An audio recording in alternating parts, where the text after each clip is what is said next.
Okay, welcome back to part 2 of the lecture. In this part of the lecture, we're going to develop the object called the time evolution operator. The time evolution operator is denoted U of t, t0. It has two times in it because we start at some time t0 and we evolve to time t. And the time evolution operator simply is taking the wave function psi of t0, evolving it to psi of t, and it's the operator I have to apply on the first wave function at time t0 to get to the second wave function at time t. Okay, so if h of t is independent of time, that means the time derivative is equal to 0, then we already showed earlier in the lecture that u of t t0 was just the exponential of minus I over h bar, h Hamiltonian operator multiplied by t minus t0. But if we're going to work with an operator that depends on time, it's useful to see some of the properties that this time evolution operator must satisfy. So let's talk about these. They are in many respects properties that you could reason out immediately. So u of t0 comma t0 is equal to 1. This is the operator that takes psi of t0 to psi of t0. Obviously that must be the identity operator. So that result is obvious from the definition. Another thing that we want the time evolution operator to satisfy is something called the semigroup property. This is a property that says if I evolve from time t0 to time t prime, and then I evolve from time t prime to time t, that's the same as just evolving the whole distance from t0 to t all in one step. So we find u of t prime multiplied by u of t prime t0 must equal u of t t0. That property, also an obvious property that a time evolution operator must satisfy, has a special name, and as I mentioned, it's called the semigroup property. The third property that we have is something that we derive from the fact that the Hamiltonian is Hermitian. A Hermitian Hamiltonian means its Hermitian adjoint is equal to itself. Let's take a look at the Schrodinger equation, the time-dependent one, I h bar d by dt psi of t is equal to h of t acting on psi of t. Let's take its Hermitian conjugate. That becomes psi of t with minus I h bar d by dt acting to the left. I put a little arrow on top of the d by dt to indicate it's acting to the left, and the sign change is occurring from the fact that I took a complex conjugate when I took the adjoint of the equation. That will equal bra psi of t with h of t acting on it to the left as well. Now let's take a look at the time derivative of the overlap of psi of t with itself as a function of time. That time derivative has two terms. One involves the derivative acting to the left on the bra. The other involves the derivative acting on the right, to the right on the ket.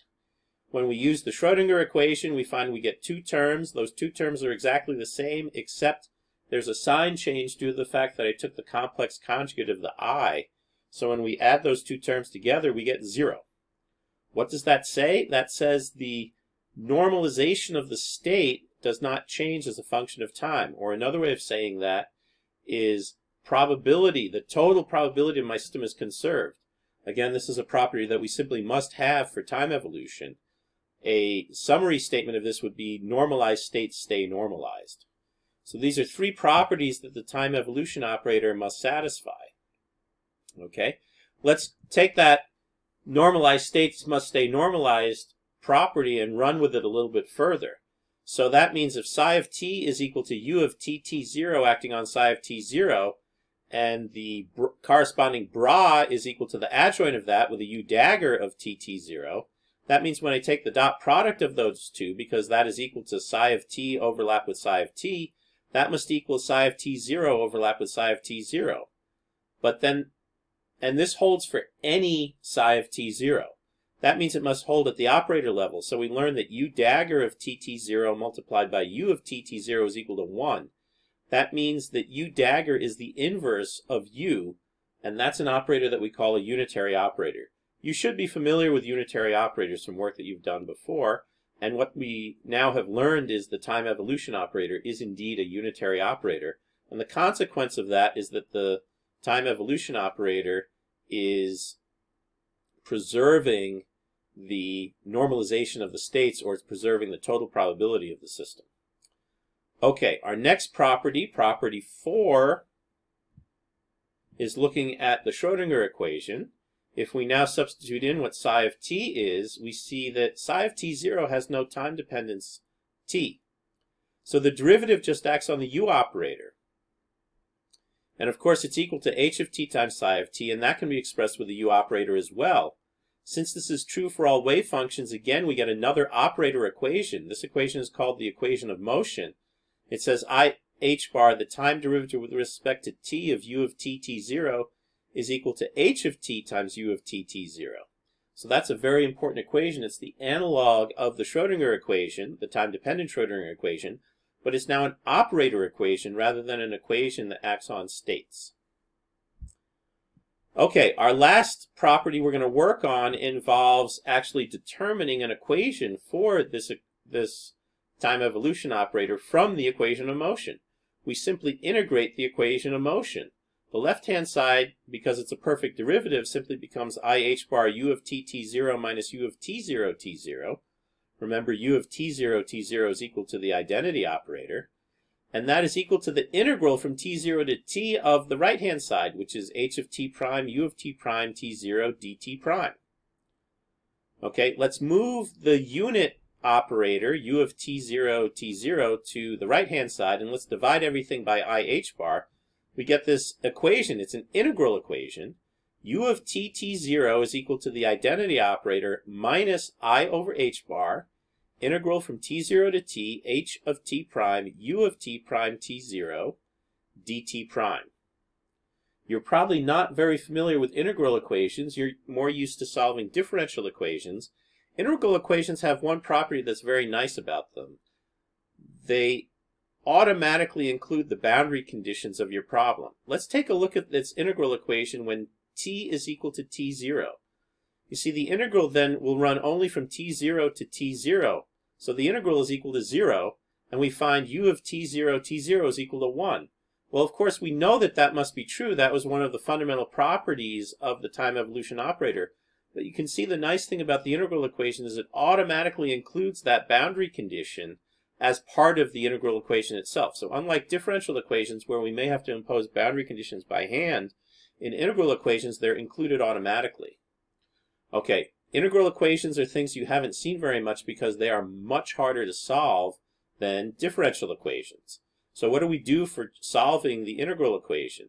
There's really one technique that is known for how we solve an integral equation, and that's by iteration.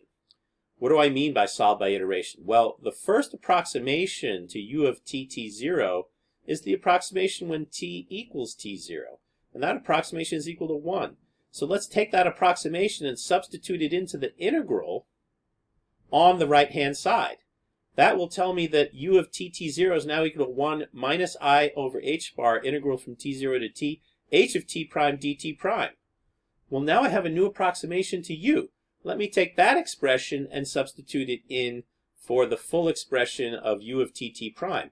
Now the first term that involves the 1 we already calculated, but now we get a second term which is going to involve a multiple integral of h of t1, h of t2. And then we repeat it again. And what we see is going to happen is we get an infinite series of nested integrals that are higher and higher dimension. And the one thing that's very important in this integral is that that second integral you see is an integral from t0 to t1. Why is it an integral from t0 to t1? Because I had to evaluate u of t prime t0. And we wrote that as 1 plus the integral from t0 to t prime, h of t double prime, dt double prime. And so you see the limit on the innermost integration is t1. Indeed, for the third order term, the innermost integral will go from t0 to t2, the second integral will go from t0 to t1, and then the final integral will go from t0 to t. And so what you can see is what this equation is telling us is that we have to actually order these h factors so that the earliest times are to the right. Latest times to the left, that's an easy way to remember it because it has two L's. Latest times to the left, earliest times to the right. And because the Hamiltonian at two different times do not necessarily commute with each other, Indeed, it's the fact that they don't commute with each other that makes all these problems hard to solve. The ordering of the factors matters in determining the operator that we're calculating. So we now are going to introduce something called the time ordering operator, and we're going to re-express things. The first equation has no problem because it just has one integral, so there's really no time ordering to put in. The second one we saw had an h of t1 and h of t2. Time ordering says organize your h of t1, h of t2 in such a way that the earliest time appears to the right. So if t2 is less than t1, then the order is correct, h of t1, h of t2. But if t1 is less than t2, we would write it h of t2, h of t1.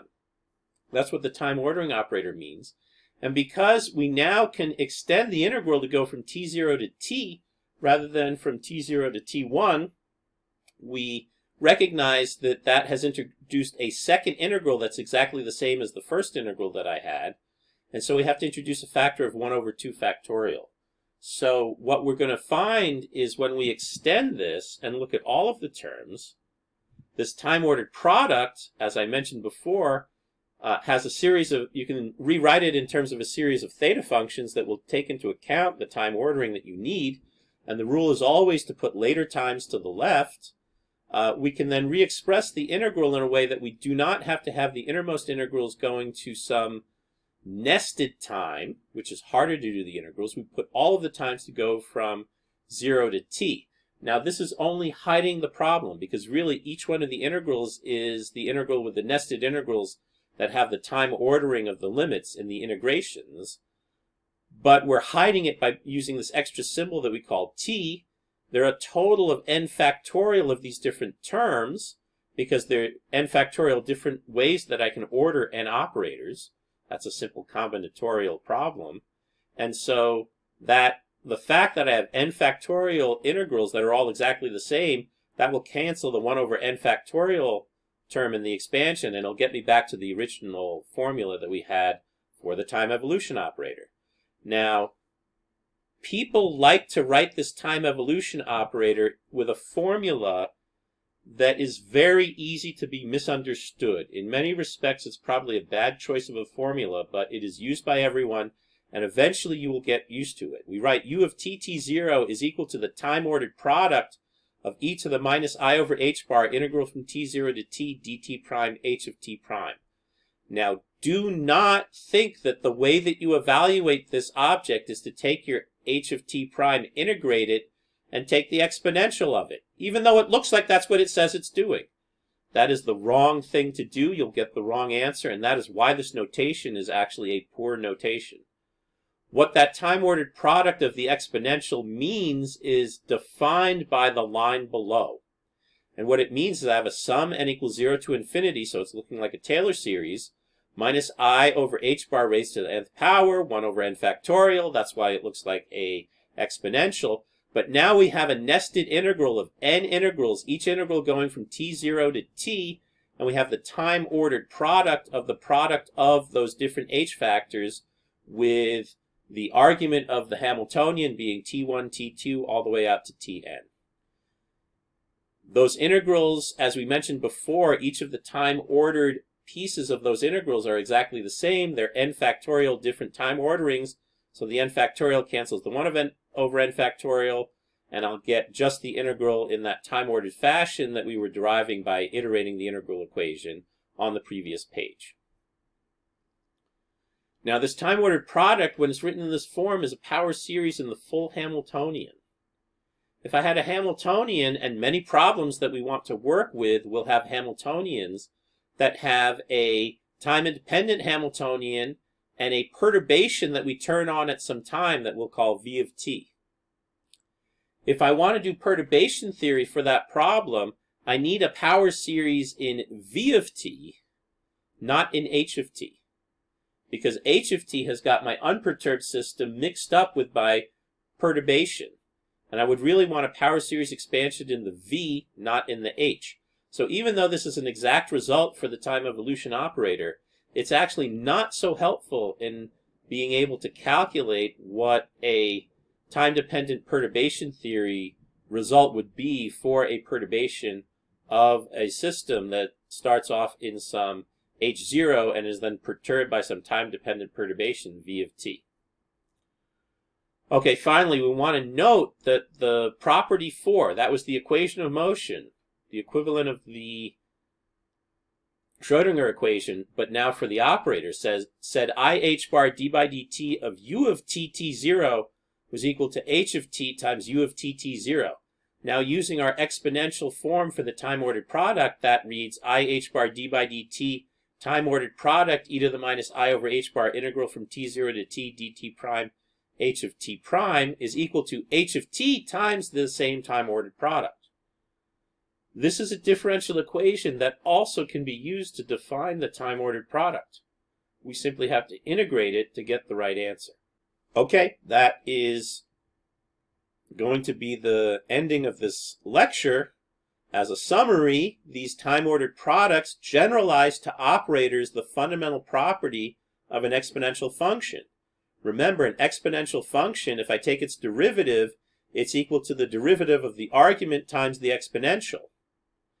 This is highly non-trivial when we're looking at operators because the operators may not commute with each other at different times. But let's look at this equation of motion now. You can see that when I take the time derivative of that time-ordered product written as an exponential, the time derivative of the exponent is minus I over h bar h of t. Remember, when I have time derivative of something that is an integral that I'm taking a derivative with respect to the upper limit of the integrand, I simply evaluate the integrand at that upper limit.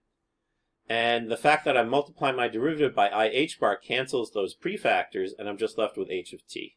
So interestingly enough, this equation of motion and this time-ordered product written as an exponential does have this nice relationship that it looks like a generalization of this fundamental property of an exponential, that the exponential is equal to its derivative, is something that also holds for the operators. Okay, that's all that we have for this lecture. Please remember to take the time to pause and rederive these results, write out notes for yourself. It's really the only way that you're going to be able to learn the material and really assimilate it so you'll be ready to work on the problems. We'll see you in the next lecture.